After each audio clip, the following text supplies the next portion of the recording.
So it's October 10th, 2016, and this will probably be my final garden update for the year. We've been harvesting a lot of stuff. We've had our first frost about a week ago, so we've pulled out anything that we could have lost. I started back in the orchard not because there's anything really exciting going on with the orchard, but I thought for people who aren't lucky enough to live in Atlantic Canada or New England and don't get quite the brilliant fall colors that we do, I thought it might be nice to see some of the trees. Yeah, it's beautiful. I love the yard this time of year. It's stunning. So yeah, I did, however, we do have a little orchard update. I got the cherry tree in and chum tree. I think this is the chum here. This one looks pretty good. The other one has two microscopic leaves on it, and yeah, Manor cherry plum cross. So hopefully those will take and root before we get a hard frost. And lots of leaves on the ground, which is good because that brings me to my next point. We decided, when I say we, I guess I mean me. I decided I was going to try where I'm going to try to start growing for other people next year.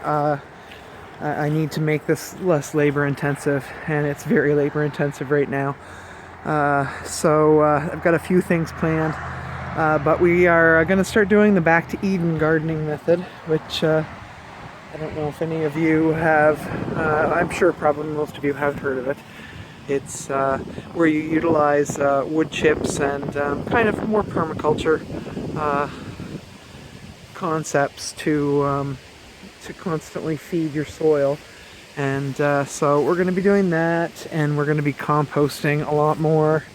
I'm going to be growing comfrey to put in my compost, which is supposed to be really good to keep the insects at bay. And supposed to be good for a lot of things. Supposed to make your compost really high test kind of. So we're gonna give that a try, and maybe some stinging nettles as well. Oh yeah, what I was gonna show you. I get distracted pretty easy. So this is my shed, and it's a disaster. I have to say, I have to clean it out next spring. So anyway, this is my new toy. It's a Champion wood chipper.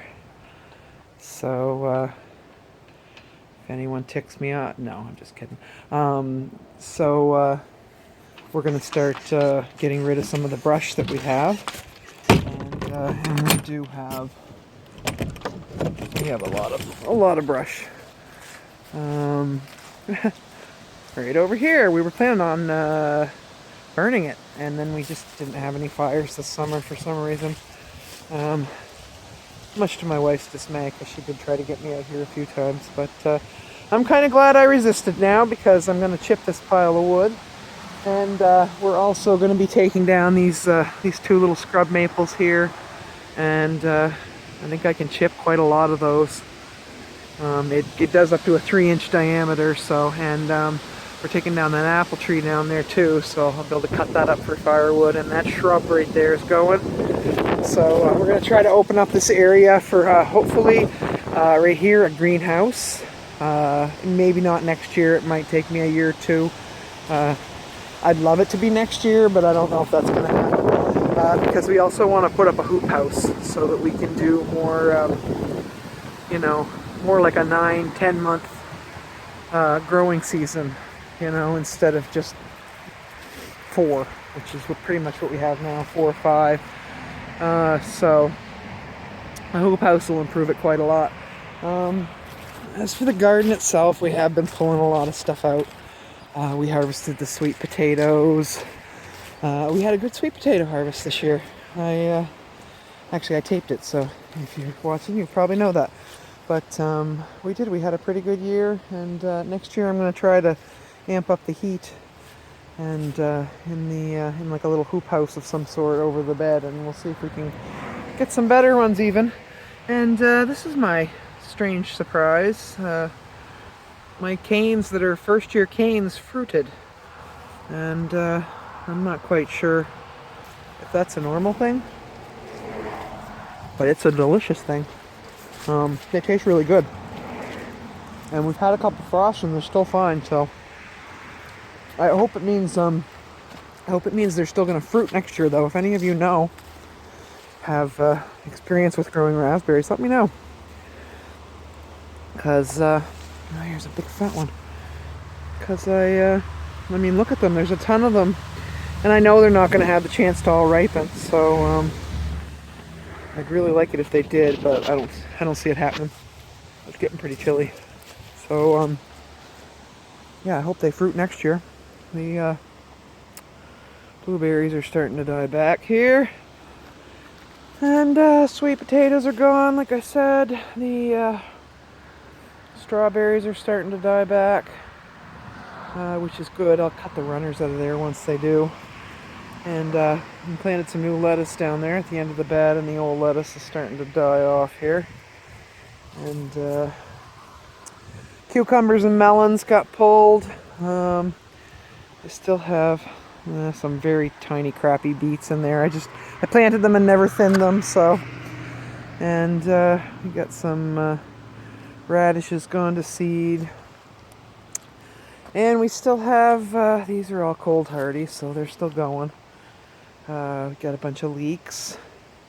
I had a good year for leeks. These ones are kind of skinny, but I've got some in the other bed that are pretty decent size, you know, for our growing season. And we got some parsnips here, and these are pretty good. I think I'm gonna have some decent sized parsnips, but we're waiting for a few hard frosts before we pull those in, because they taste better after that. And we still got a little bit of kale going on here, and then some nice turnips. They aren't real big, but they'll be sweet that way. And we harvested the potatoes. I think we got like 35 or 40 pounds of potatoes. Excuse me. About 20 pounds of what the heck are those? Oh my word, it's the garlic. I planted garlic in here about a week ago, and it's coming up already. Need to get some leaves on that. So yeah, anyway, yeah, we got about 20 pounds of sweet potatoes. We had a good year, a really good year. I did harvest the carrots. I think I got about 15 pounds of those. I didn't thin them well this year. A lot of them were kind of small. And I planted a couple of the larger leeks here. See, look at that. That's a nice leek compared to what I usually grow. Like, usually they're kind of tiny. And that's I think that's a shallot there. I planted a couple leeks, 2 or 3 Northstar Onions, and a couple of banana shallots to leave them to go to seed. So I put them in, replanted them in a nice spot, and we'll harvest the seed from those next year. And I had laid these out to dry. I'm going to have to pull these in after we have a nice sunny day here. These are the red onions. So, they grew okay. They were really slow getting started, but they turned out to be not too bad a size. And the same with the onions.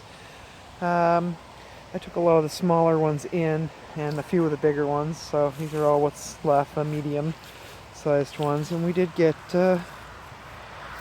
quite a few. And then we have the banana shallots over here, and those are delicious. I'll grow those every year. We got some cabbages. I gotta hurry up and pull a couple of those in because they're getting kind of grubby. And red cabbages, didn't have a lot of luck with those this year. And Brussels sprouts, this is something. Oh, this is amazing. Here's the Jerusalem artichokes. I was wondering all year why they didn't flower. Well, here they are. Here's the artichoke flowers. And they're related to a sunflower. They're super pretty. But I guess they're one of the last things to flower in the year, clearly. And but that's great because my sunflowers are starting to die and the bees are clinging to those for all their, like if you walk over here, I bet there'll be 3 or 4 bees hanging right on. Every time I come over to these sunflowers, there's a whole bunch of bees. Oh, you're gonna prove me wrong today. Every other day this week, there's been like a ton of them over here. Oh, here's one. See, there's one up there. See him? And, well, there seem to be less. Another guy here. I don't even know if he's alive. I don't know if they go to a flower to die or what the deal is, but I'm gonna harvest some of these today and take them into dry because they've gone to seed. And you see these are the sunflower seeds. So I'm gonna harvest. I'm gonna pour a bunch down there, and I'm gonna harvest a few, and we'll save those and something else I won't have to buy. So, and yeah, the Brussels sprouts. These are great. I'm pretty thrilled about these. We've never gotten Brussels sprouts that were much bigger than these. We got these ones down here, and they look pretty awesome. So I'm kind of happy about that. And yeah, I gotta harvest a bunch of this calendula seed. And we got some our seashell cosmos here. They're still going like crazy. But the tomatoes are we lost our ground cherries. We didn't get them harvested soon enough. And I was forgetting how frost tender they are, and they died.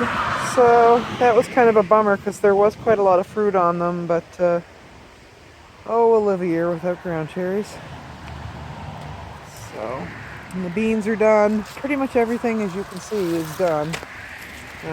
We still have 100,000 pounds of mint and some green onions and cabbages, and you know, all the herbs are going pretty well still. They can handle a few frosts. I still have some borage in here. I'd like to clean it out, but I just keep seeing tons of bees around it still, and I know how scarce food gets this time of year for them, so I try to do my part and plant you know, the flowers here and there and everywhere. You know, one, because it benefits me, clearly, you know, because they come in here, they're going to pollinate my squash and my tomatoes and other things too, but more importantly, they